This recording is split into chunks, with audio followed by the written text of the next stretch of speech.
Hello, I'm Karina. And I'm Jamie. Welcome to As Told by ADHD. This podcast is a brainchild of two best friends with ADHD who share a passion for learning and a knack for finding the most fascinating tidbits of knowledge. Each week, we embark on a wild and hilarious journey of discovery as we dive headfirst into topics that pique our curiosity.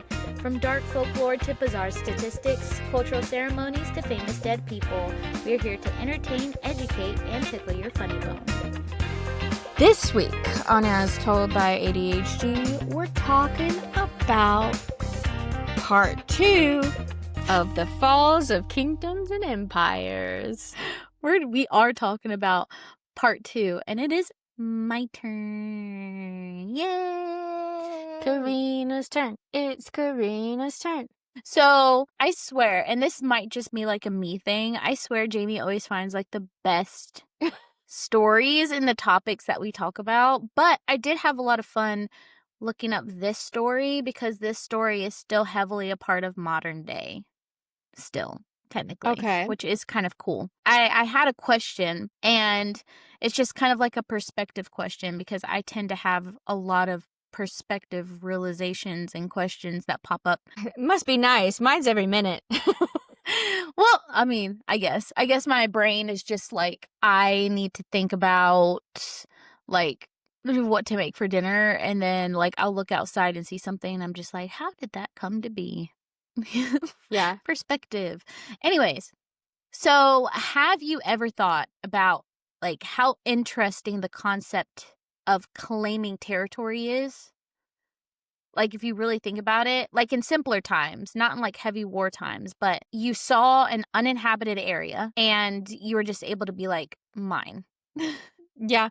I mean, that's what happened with my ancestors, like my great grandparents, like on my dad's side specifically.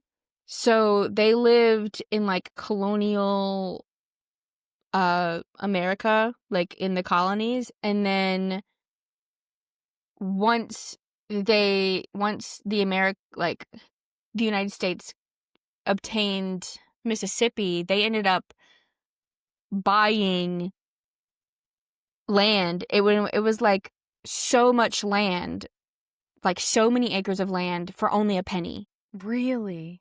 They were basically giving it away. Yeah. That's so cool. Anyway. But yeah, it's a really cool concept. Like, of course, certain areas had a fight, but like in the very early stages, you could just like sell your ship, see nothing for like 100-mile radius, like no signs that it's claimed or anything like that, and you can just be like, this is where my homestead's going to be, you know? Fair. Well, I'm gonna tell you about the micronation of the Kingdom of Tavolara. Never heard of it. Yeah, it still exists to this day, though. It's pretty cool. Then did it really fall? Yes. Okay. It did. It's quite the funny. I think it's kind of like a humorous story. So first, definition time. A micronation. So a micronation is a small area, or I think it said like a political entity that self-claims national sovereignty but is not recognized by other sovereign states. This is going to come in handy later because this story has a lot of word of mouth. Okay. So, in early 1800s Italy, there was a shepherd and a sailor named Giuseppe Bertolioni. He settled on the island of Tavolara. Why? I don't know. I think the guy is like most of us, and he just wanted a change of scenery. I feel that. So I was like, that's pretty. I'll go there. So, preface, again, there is historical documentation that Tavolara was a claimed land, not necessarily a kingdom. Some sources say kingdom, but there is certain documentation to an extent, and then there's a lot of legend and word of mouth. So this is I just don't want to say allegedly a bunch of times. So we're gonna, it's just all over the place, but it's still really fun. But anyways, I'm talking about a lot of possibilities. So it's a little muddy. So some say he moved from Corsica, which is a French island in the Mediterranean. But some also say that he was from La Maddalena near Sardinia. But what we know is that he got on his boat, went to an uninhabited island, and said, mine. Okay? So, although I couldn't find any names of his family too, it said that he did have a wife or wives, and he had children. Wait, so did he do this by himself or did he do this with his wives and children? So when he was on this island, when he decided to move here, he brought his wife or wives. Mm-hmm. Some say plural. The way you some said say it at singular. first, the way you said it at first made me think that he was just like, I can't take it anymore, and then he just like left. I was like, damn. No. He brought people. He was like, I'm about to make this thing a flourishing kingdom. My area, I need to repopulate, and I need help getting this work done, pretty much. So he did have wives and children when he did make the move. So he would go on to make a decent living on this island, running a business of livestock trade and supplying passing ships. So this would kind of become like a pit stop, like a truck stop, but For ships. yeah. Okay. The livestock would include cattle. And according to what I found on this website called Amusing Planet, there was a rare species of goat that inhabited the island called a gilt-toothed goat, which had like really yellow teeth. I guess that made it like desirable. It has like yellow, golden dyed teeth. And it was because of the seaweed and like lichen and stuff like that, just what was available for them to eat. Because goats, they eat anything. They eat anything and everything. So Goat teeth are so funny. You're like, they're so yeah. It's a very I'll there's insert a one with picture of goat snaggle teeth. teeth. Here's goat teeth. Oh my god. But they had this special rare breed of goat. I don't really know why it was so desirable. I didn't know if it was because they were like more plump or their horns were really nice. Their horns are pretty impressive, but I'm not sure why like people were so drawn to goats, especially because like they're near the Mediterranean, which is like, I don't know. Anyways, I mean, people used to eat goats. I mean, people still do eat goats. So maybe yeah, no, they do, they're and I don't really know if it's something was alluring about these stank teeth looking goats. That was really attractive. Maybe their diet changed the flavor of how they tasted, and so they're like, we Oh, gotta yeah, get these true. goats. That's a good theory. They were like, actually. I gotta eat these goats. I gotta eat the goats. These goats are mine. A few decades later, in the 1830s, Giuseppe wanted to secure his family's rights to the land officially to avoid being kicked out or taxed by another distant government who might want to claim the island because business was booming. Okay. How fast are these goats populating? Like bunnies, I guess. I don't know. Okay, but how big is this island? This island, like comparatively to something we know today. You've been to Hawaii. Do you remember those two little islands off of Lanikai Beach? It's like those two. Yeah. It was like if you combine both of those. That's not big at all. No, it's not a big island. And it was very mountainous as well. That's why the goats are there. like, yeah. So like it was super How did the mountainous. goats get on the island? So the pictures that I will insert, I guess like during certain tide times, the sand the sand would give you like kind of a path. Like it'd be shallow enough to where you could walk to the island. Certain areas. Imagine you're a goat and you're like, oh, there's a mountain over there and there's a path I could walk. I'm just gonna go over there and just eating all the grass, having a good time. And then they turn around and then the tide comes up and they're like, oh. Oh. And they look at the island and they go, mine. And they just start hopping. Yeah. They get to the top of the mountain and it says, this is guilt-tooth goat country. But okay. Anyways, back. Giuseppe wanted to claim the island officially. So this is where documentation gets very, very, very, very muddy. Okay?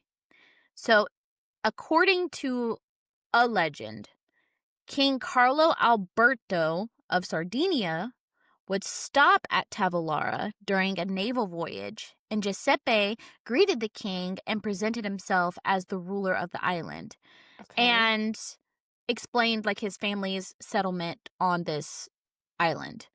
And out of amusement, like I guess he got a laugh out of that, or he was just like interesting. But from the amusement he got from Giuseppe's claim, he like gave verbal recognition of his sovereignty of the island by saying something along the lines of, "You're the king of Tavolara? Very well, let it be so. Ha ha ha ha ha." Like, I feel like it's kind of like sarcastic, but it sounds sarcastic. Yeah.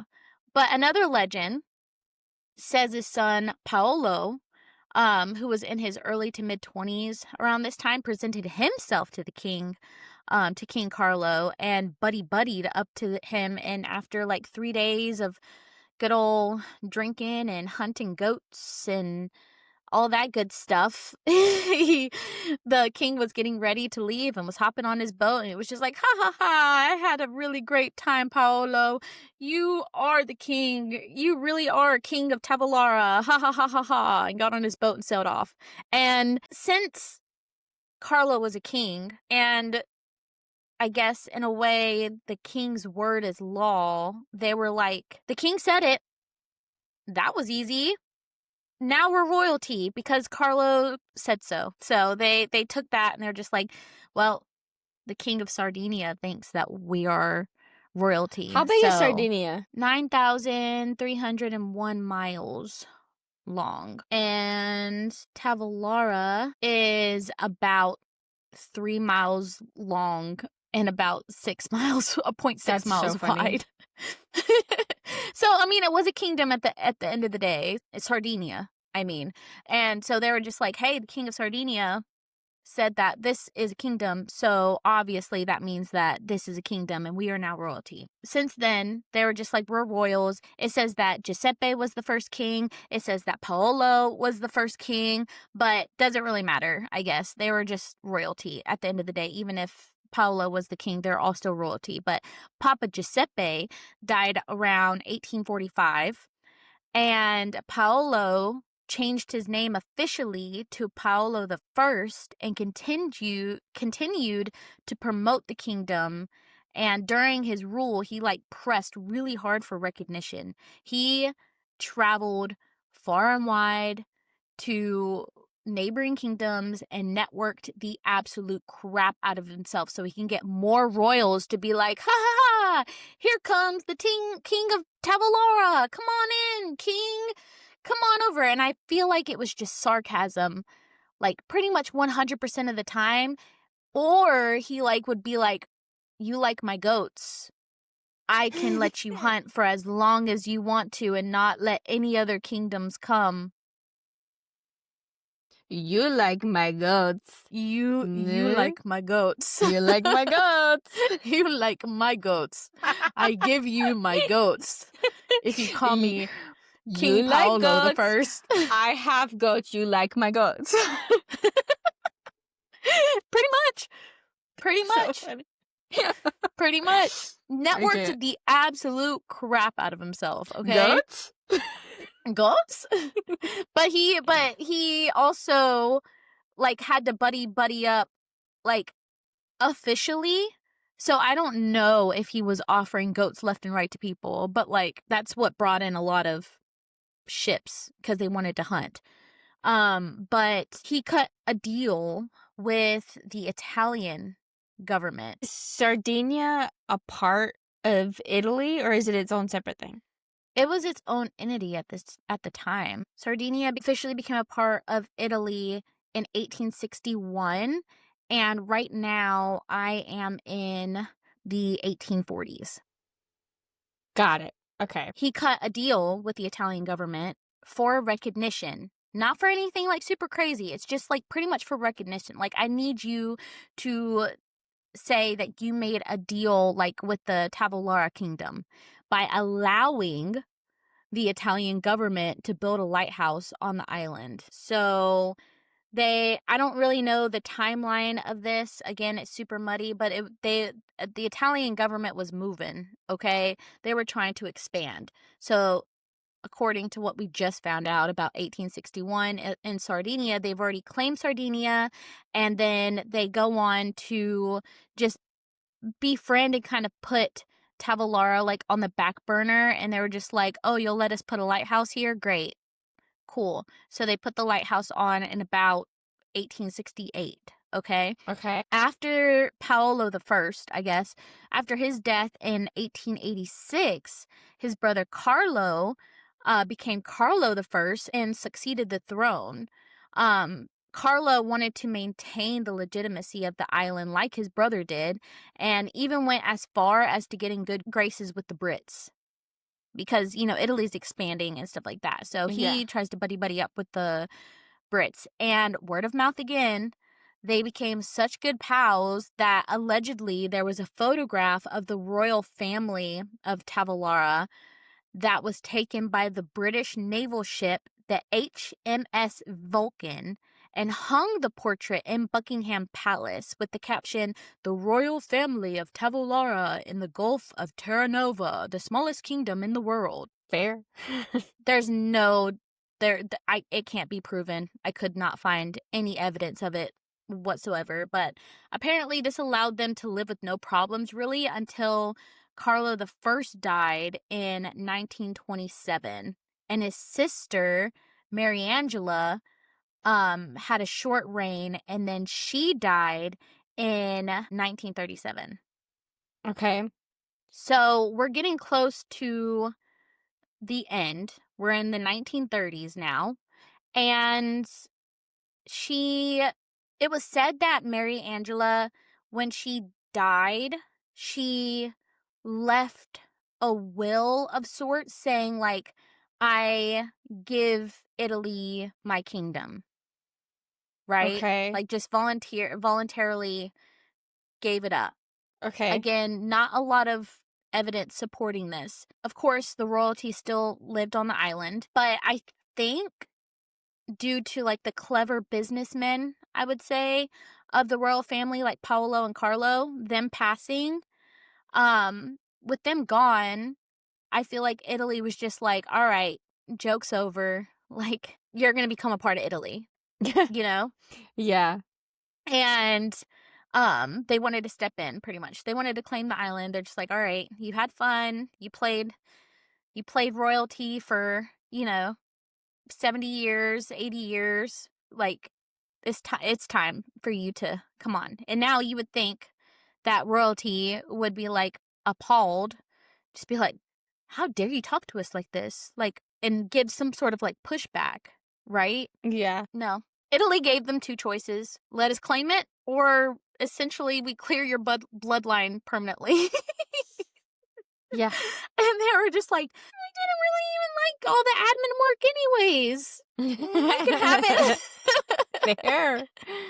You can have it. It's yours now. So they gave it up, but I guess quietly, because they still wanted to maintain, according to what I read, they still wanted to maintain their like facade that they were royalty and they ruled the land. Paolo II was probably the most adamant about it. like trying to convince people like we are still in control of this island. This is our area. Italy has not claimed us. But then NATO came and Okay. established a radio station on the island, which displaced a lot of the residents, the nation's residents that lived there, because it was a flourishing town. They had a lot to go off of. So I mean, there were a lot of people living there on this really tiny island, but it Mm-hmm. displaced most of the nation's residents, and then that, like, I guess, officially formalized Italy's control. The fall was quick and brief. It was Yeah. just like, you got two choices. And they were just like, That's crazy. take it. That's fine. You know? I But mean, to this honestly, day, oh, go ahead. honestly, I probably would do the same. Yeah, I kind of like my bloodline. kind of would like that to continue. So I've been looking on Google Maps at this little tiny island the entire time that you've been talking. And it looks Really? like there's a little resort. Just Yeah, I was gonna get to that, like what they're oh. doing present day. So Mhm. the family, there's members of the family that are still on the island. The Mhm. current quote unquote king, symbolically, that is, his Mhm. name is Tonino Bertoleone, and he is currently running a restaurant and resort tourist attraction pretty much on the island. His restaurant is called Da Tonino, and majority of the island is declared a nature preserve. So it does draw in a lot of tourists, and it's kind of a hot spot. I kind of want to go, Let's like, go. honestly, Let's go right but now. it said, well, I want to tell you what. So I looked at an interview, or I watched an interview, with the current king, Tonino, Mhm. and he said, "I'm probably the only king in the world who washes dishes and waits tables." That's so funny. Yeah. I was happy I found a good story that was based in Italy, because I know you love it, and I know I you know want I to want go to go real, real so bad. I've bad. never been. I want to go. I know. I know. You've been wanting, Ugh. yeah. I think if we talk about any country going together, it's Italy. I think 100% of the time. No, if you want to go So anywhere, I'll go. I'll go right now. that's true, but when we talk about countries, it's just like Italy. I just want the Italy. pasta. I love pasta. She does love pasta. I do Also, too. on Google Maps, you can see where the old little castle is. It's like Yeah, on the it's opposite super side. Oh, cool.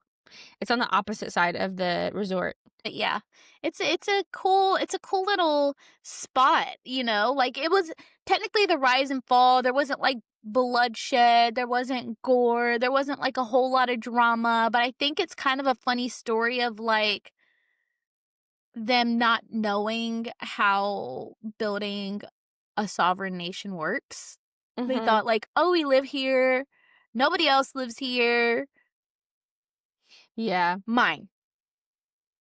And I am king." Maybe it was a joke at first. Maybe they were like the guy was like, "You're definitely a king of this island." Ha ha I ha. think it And was they were like, so sarcastic. "King. I can be king." Yeah. I think Maybe it it was was a like that. lot of sarcasm. I think because, I mean, technically, like, it was his settlement, Yeah. you know? So he can say like, "I rule over Mhm. this," right? But not in like, "I'm the ruler" type way. It's just Yeah. probably like a language. And then since he's the only family on there, minus a couple like boat hands or something like that, like, Mhm. he he probably did joke and just be like, "Oh, you sure are the king. Yeah. Look at That's you doing kingly stuff." the good little king. That's a good little king. He was like, King. "I'm king." But yeah, that was my story. That was cool. Yeah. So much And less it's tragedy than still, mine. I know. I always go very light. I don't know if it's because of what I can mentally handle, but I usually go pretty light. Either that or my subconscious is like, Jamie's gonna go wild. Like, let's lighten it up a little bit, you I know? feel like a lot of the time I'm unpredictable when it comes to what I'm going to choose. Because there's been some times where I've like chosen something and you've been like, I was not expecting this. Yeah, I was not expecting, well, when you told me where you were going, like, Right. before you said Aztecs, I was just like, that did not sound like what I was hearing you say earlier at It's all. because I'm too white. Yeah. But, I do think that, of course, you can travel the world and visit, like, ruins or kingdoms or and stuff like that, on a lot bigger scale, but I think it's cool to kind of not forget the little guy. Even though they Yeah. weren't, like, super established, like, they still call it Tavolara to this day. Yeah. Like, that means something, you know? And it's just, Mm-hmm. like, this little pocket where this family decided to grow, and it became something that's very historic and very active in travel today for people. Like, if they go to Italy, they're probably gonna go here to see the Yeah. yellow teeth goats that eat seaweed and talk to Tonino about his family, because he still does that. He will Yeah. talk. It doesn't matter how many times he has said this story. You come in, you're like, "Tell me about your family," and he's just like, "Let's go." Every time. He doesn't get tired That's of it. cute. Yeah. Good for Apparently, he's a him. super friendly guy. Like, super bubbly, super friendly guy. There's so many pictures of him with, like, people all over the internet. Like, very personable. Cute. He's a great king. He's doing good. Heck yeah. Everybody loves him. And that's all we can hope for kings, because a lot of the time, the people usually end up revolting. Yeah. Like So, with the Aztecs. Maybe if you treat your people better, they won't revolt. I I literally agree. watched Les Mis yesterday, which is crazy. Really? Yeah. My boyfriend had never seen it, so I was like, yeah. Wait, did he sit through all of it? And he was like, let's watch a musical. Really? And I was like, a musical? And like, I was like going through and I was like being like, okay, which one would he like? And he tends to like history things. So Yeah. I was like, Les Mis? So I made him watch the trailer and he was like, yeah, it looks really good. And I was like, they sing the whole time. And he was like, that's okay. I was literally saying when we sat down initially, I was like, our boyfriends are so awesome. Because, Mm-hmm. like, my boyfriend's at work, but if he was here, he would kind of do the same thing her boyfriend did. And, like, before we even press record, we're in this software where it's kind of like Zoom-ish. And he's like, I'm about to record, just letting you know. Silence on set. Silencio. And he just goes, I love you. You're going to kill it. Like, it's just so cute. It's Mm-hmm. so cute. And my boyfriend would do the same thing. He would probably want to fist bump, but he's going to. But yeah, our boyfriends are so supportive and so sweet. Yeah. Yours Super fist lucky. bumps. Mine gives me forehead kisses. Yeah. He's like, yeah. He's like, what's up, dog? And I'm just like, dog. I'm not a dog. I'm a princess. I send, so sometimes when I'm like wanting his attention, because he's like gaming a lot of the time, I'll send on Discord a little picture of a little frog that's like on its stomach doing this. And it says, not to be a whore, but I really could use some forehead kisses right now. And then he'll come running. That's so cute. Yeah. My boyfriend decided to pick up old school RuneScape again. It's been like a couple years. And last night I was finishing up some research and going through some school stuff. And we're just sitting there together, just like holding hands across this like little median that we have, like in between our desks. We're just holding fingers because we're kind of stretched out, and we're just like doing our own thing on our computers. It was we're so freaking lucky. We're so lucky. I know. Yeah. And like yesterday I was actually like researching this because I left it to the last minute, even though I shouldn't have done that, but I did, and here we are. And my boyfriend turned around, and because like our desks are back to back, he turned around and he started rubbing my back, and I was like, Oh, yeah, this is sweet. yeah, they're the best. And this isn't, I mean, I guess in some cases it can say that it's still like the honeymoon phases, Yeah, but I've been with my boyfriend for years now, and she's been with her boyfriend for like couple years almost two now, years. and Yeah, yeah, so it's, you know, yeah. we live together, like like she lives with hers and I live with mine, and we're around each other 24/7, so I feel like the honeymoon phase could wear off very easily when you're like move in together. So the fact that like we're still like all the Right. time, I think is cool. Someone told me the other day that to enjoy this while it lasts, because it will eventually fade. And I'm like, yeah, it's very possible, but I'm not you. Mhm. And I get to choose how I behave. And my partner gets to choose how he behaves. And if we both choose to communicate and love each other every day, then it's gonna work. Like, I don't Yeah. know. I like it Choosing doesn't. to love each other and getting the hard things out of the way as Mhm. soon as possible. Right, you cannot let it fester. If you let it fester, and like some people say it's not possible, but I feel like that's an old way of thinking. Like it's a very traditional mindset of like just suck it up Mm. and deal with it. And I'm like, Mhm. no, like if you don't deal with it, that's what's going to cause resentment. That's what's going to Yep. cause conflict.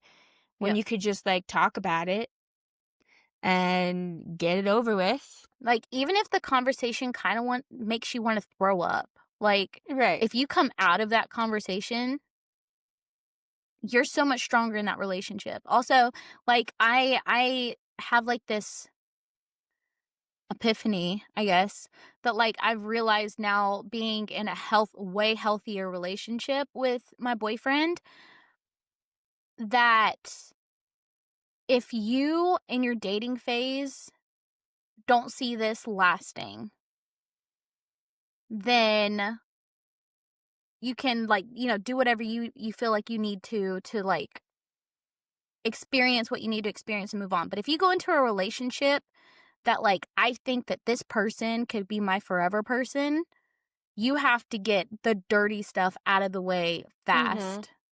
Like, in my opinion, like I feel like you need to know the good, bad, and the very ugly, like in the first couple of years of your relationship, I first think couple of years of your relationship, because you have, like, I know things are situational and like stuff will right. come up every now and again, but like they have to know the good and bad, because it's like a slap in the face being with somebody for a couple of years, never getting to those conversations, and then you get into a Mhm. position where you're moving in or you're marrying that person and you learn what and who they are, and you're kind of stuck, Yeah. So I have those personally hard think conversations. I personally think that that should happen before even a year, cuz I like agree.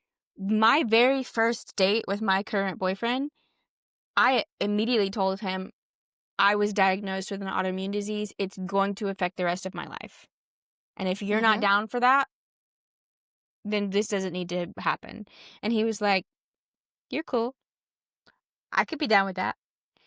And now he Yeah. is the most thoughtful, the most caring, the most kind, supportive partner that I could have asked for. Like, he, when I'm having my days where I can't even get up and walk around, he takes care of me. And I never thought I would find anybody like that. And then I did. Mhm. Yeah. So I say just be upfront from like the get go. And even if you're like have rejection sensitivity, I say it's almost worth it to get rid of the people who wouldn't be okay with you in your worst Early, form. Yeah. before you invest yourself. Right. Yeah. I So, think that the fact that I felt comfortable to tell my boyfriend, like, everything about me. Like, the only other person who knows absolutely everything about me is this person, is Jamie. She's the only other person that knows everything about me. We've been friends since 2015. And the only reason that, like, my boyfriend got to that level is because the type of bond that me and Jamie have, just from, like, having those hard conversations and feeling comfortable enough to have those conversations, like, we are not who we used to be when we first became friends at all. Not at Any other all. scenario, I feel like we would have grown apart Mhm. and stopped talking to each other. But because we established really hard things fairly soon, I feel like, just because she's very good at asking questions, she's like, I want to know everything about you. Like, that kind of pushed me to feel comfortable in doing that with my now boyfriend, because we started having deep conversations, which is a very good start. And then seeing how it goes when you let them in a little bit to some stuff that's not so pretty about you. And he knows the ugly, he knows the down of downs, he knows, like, they know everything about me. They know that I am not the best human, but I try, and I got there, and I'm working on it. Like, yeah, but they still love me, and they're still around because I decided to be open, and there's no secrets, like, in that Listen, sense. I know you think you're not the best human, but I think that you're probably one of the best humans in my life. And I'm going to go ahead and tell you to shut that shit down. Don't You talk are about my too. friend like that. You're telling me to not talk to me like that. Don't That's so funny. talk about my friend like that. I'm But, definitely like, seriously the though, more confrontational friend. she sees me in such a good light, even though, like, I mean, your girl's done some shit. Like, We all have. yeah, true. So, we've been through it. We've grown though. I know. We've been through each other's worst moments and Mm-hmm. the high highs, the low lows, and we're still stronger than ever. And we Because can I still refuse talk to let her about go. random crap, which is also freaking hilarious. Yeah, that too. She's just like, good luck. Mhm. Can't get rid of me. Not that I want her to go anywhere ever, Right. literally ever, but I do get caught up in the world, and she's still always there. So, Yeah. And also, yeah. like, I feel like we trauma bonded really, really early on because I had literally just left an emotionally abusive relationship. And all of my friends at the time were intertwined with my abusive ex. And she was the only one that had no ties to him. And so I was like, okay, I'm going to kind of like keep this person to myself. And then she was going through it and I was like, absolutely not. She came, yeah. We both came to I each was other's ready to rescue fight some people. on multiple occasions. So many occasions. So many occasions. So, but yeah, open up to people. It could benefit you greatly, because I wasn't looking for a new friend, and she just happened. So, Mhm. And I can always tell who is going to be in my life long term because I've noticed if I walk up to someone and I'm like, hi, I'm Jamie, we're going to be friends for like ever. And that's happened like 2 or 3 times in my life. And I'm still friends with all of those people. yeah. So Yep. crazy. Anyways, Hope you liked sorry, our we rant. got, like, I know, you just got to know us real good. Yeah, you did. I mean, I feel like your story is pretty short.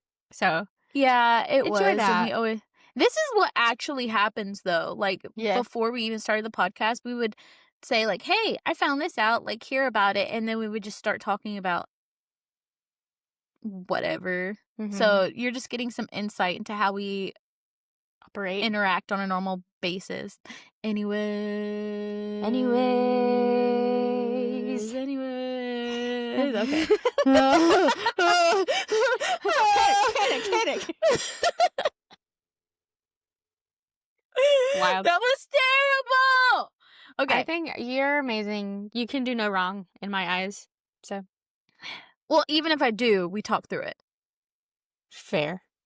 Yeah. But anyways. I feel like the only qualm I have with you is when you isolate yourself. But that's mainly because I know what you're doing to yourself and it pisses me off. Fair. This is you closing the door. This is me punching through it. That's exactly what happens. I'm like, hey, you haven't contacted me in over a week and I know what you're doing. Stop it. And then we FaceTime for like 3 hours and then everything's fine. Yeah. True. This is true. I was like, is it? And I was just like, yeah, that is pretty much. That's the rundown. Yeah. Yeah. Mm-hmm. Did you hear that? Mm-mm. I think they're finally drinking water before we ask them. Oh my god! Oh my You're drinking water! And we didn't even have to say it. We're so proud of you. Oh That's my god. crazy. Can't believe that. We're teaching you. That's awesome. And it really makes my heart sing, knowing Round that of you're drinking your water. applause. That actually kind of hurts. Oh. Autoimmune disease. All right. She's going to rest afterwards. Yeah, I'm going to go probably take a nap. Good. And I don't know what I'm going to do yet, but that's kind of fun. So. Mm-hmm. Also, side note, if you guys ever wonder why we sing goodbye at the end, it's because we used to do that to each other over FaceTime. Yeah. We've done We're that like for ending years. our calls with all of you. Always. Yeah, that's literally how we say goodbye. I don't know what started it, but it started like 3 years ago, I think. Yeah. I don't know. Like she just like has a knack of turning random things or sentences into songs or making up random like lyrics on the spot. I blame my dad. My dad does True. that. True. He sings what he does a lot. She does that. He's like, this is true. I'm washing the dishes. Like, I but can't she tell just you. randomly just started doing it. And then, of course, like, I'm like that friend that would jump off a bridge with her. So I started mocking her. And then it just, yeah. And here we are. So, and here we Take are. care of so yourself, we're doing guys. that with you. Take care of yourself. Yes. Be nice to yourself. Please. Please. I hope you have an amazing week. Yes. We love you. We do. You're important. Super important to us, actually. So important.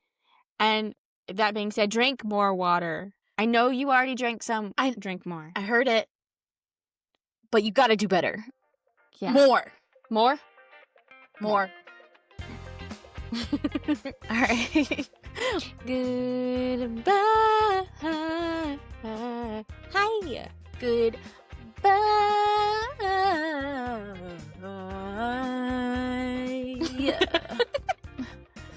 Interpretive dance. Bye.